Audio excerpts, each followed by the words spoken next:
Assalamualaikum warahmatullahi wabarakatuh. Perkenalkan, saya Siwi Haryu Pramesti dengan NIM G1416016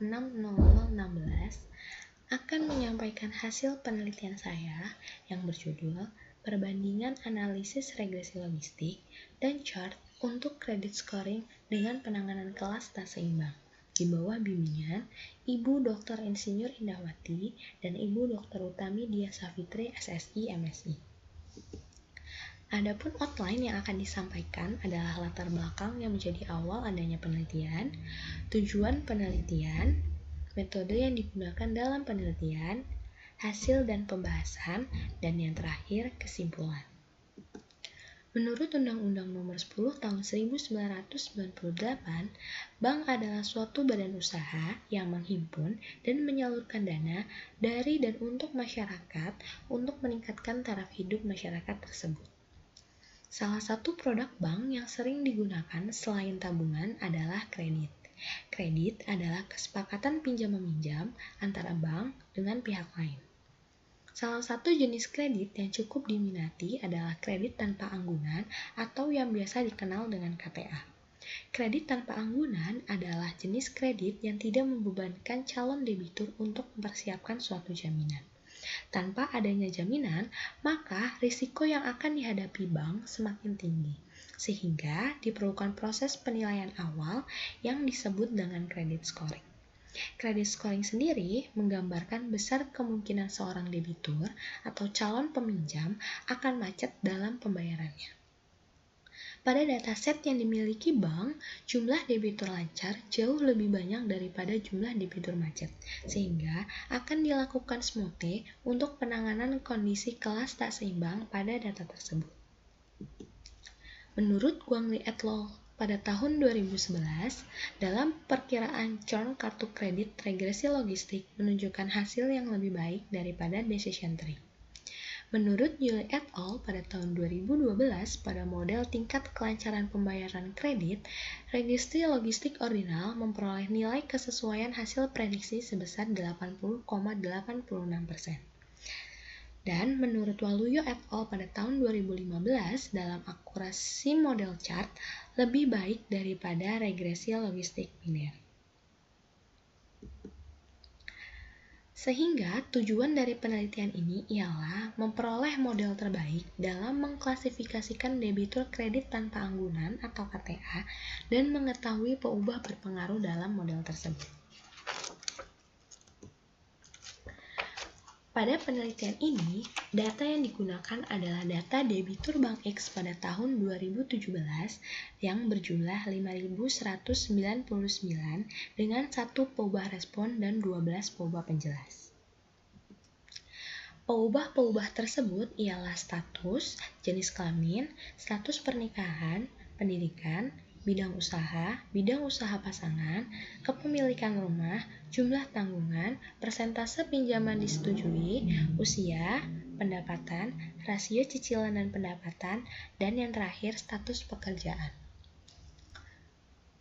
Dilakukan pengkategorian ulang pada peubah bidang usaha dan bidang usaha pasangan, di mana kategori hukum, jasa, kesehatan, kimia, dan komunikasi dikelompokkan menjadi kategori jasa, perdagangan dan supplier dikategorikan perdagangan, makanan dan otomotif menjadi pabrikasi, developer dan material menjadi konstruksi, keuangan menjadi perbankan, lainnya tetap lainnya, dan jika status pernikahan belum menikah pada bidang usaha pasangan, maka kategori lainnya menjadi tidak ada.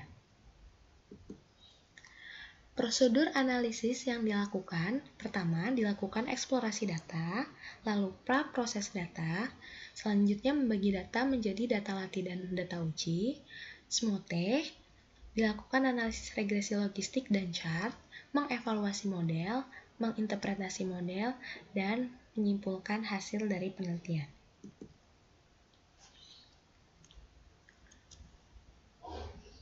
Terdapat ketidakseimbangan kelas antara debitur lancar dan debitur macet, di mana persentase debitur lancar sebesar 98% dan debitur macet sebesar 2%. Terdapat 3 missing value pada peubah pendapatan, sehingga berakibat terdapat juga missing value pada peubah rasio cicilan dan pendapatan. Perlakuan yang dilakukan adalah dengan menghilangkan baris atau row data yang terdapat missing value, sehingga jumlah data yang digunakan menjadi 5196. Pengklasifikasian dilakukan dengan membagi data menjadi data latih dan data uji dengan perbandingan 70% berbanding 30%. Dan SMOTE dilakukan pada data latih untuk menyeimbangkan kelas debitur lancar dan debitur macet.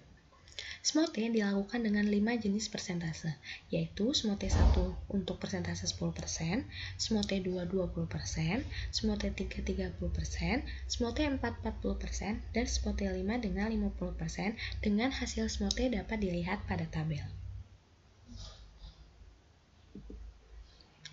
Pengulangan SMOTE dilakukan sebanyak 100 kali untuk melihat kekonsistenan hasil klasifikasi. Pada hasil SMOTE regresi logistik, nilai rata-rata AUC terbesar adalah pada SMOTE 1. Dan dari 100 kali pengulangan terbentuk 10 model di mana model terbaik berada pada pengulangan ke-37 dengan nilai AUC sebesar 0,66970 dengan titik potong untuk memaksimalkan pengklasifikasian adalah 0,5. Pada hasil SMOTE pada chart, nilai rata-rata AUC terbesar adalah SMOTE 5. Dari 100 kali pengulangan terbentuk 82 model dengan model terbaik berada pada pengulangan ke-33 dengan nilai AUC sebesar 0,7204 dan titik potong untuk memaksimalkan pengklasifikasian adalah 0,3. Selanjutnya, dibandingkan nilai AUC, akurasi, sensitivitas, dan spesifisitas dari model terbaik tiap-tiap metodenya. Penanganan SMOTE meningkatkan sensitivitas yang semula bernilai 0,00 menjadi 0,55556 pada regresi logistik dengan SMOTE dan menjadi 0,72040 pada chart dengan SMOTE. Nilai akurasi yang lebih baik dari chart dan tidak terdapat perbedaan jauh pada nilai AUC dan sensitivitas, maka regresi logistik dengan SMOTE merupakan metode yang terbaik. Model terbaik dari hasil analisis regresi logistik dengan SMOTE menghasilkan nilai statistik G sebesar 114,7853 dan nilai P kurang dari 0,01 yang menunjukkan bahwa minimal terdapat satu peubah penjelas yang berpengaruh. Peubah pendidikan, status kepemilikan rumah, dan debt income ratio atau perbandingan antara cicilan dan pendapatan merupakan peubah yang berpengaruh dalam pengklasifikasian status kredit pada taraf nyata 5%. Interpretasi untuk parameter regresi akan lebih mudah dilihat dari nilai rasio odds-nya. Kategori yang digunakan sebagai pembanding adalah kategori dengan peluang macet terkecil. Sebagai contoh, untuk status kepemilikan rumah, kategori pembandingnya adalah milik sendiri.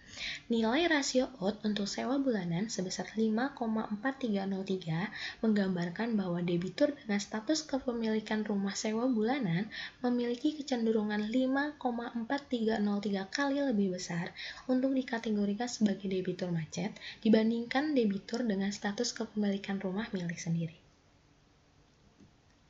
Sehingga dapat disimpulkan bahwa regresi logistik dengan SMOTE memiliki model terbaik pada penelitian ini karena menghasilkan nilai akurasi dan spesifisitas yang lebih tinggi dibandingkan chart dengan SMOTE. Nilai AUC dan sensitivitas pada regresi logistik dengan SMOTE tidak jauh berbeda dari chart dengan SMOTE. Peubah berpengaruh pada regresi logistik dengan SMOTE menghasilkan 4 peubah, yaitu pendidikan, bidang usaha pasangan, status kepemilikan rumah, dan debt income ratio.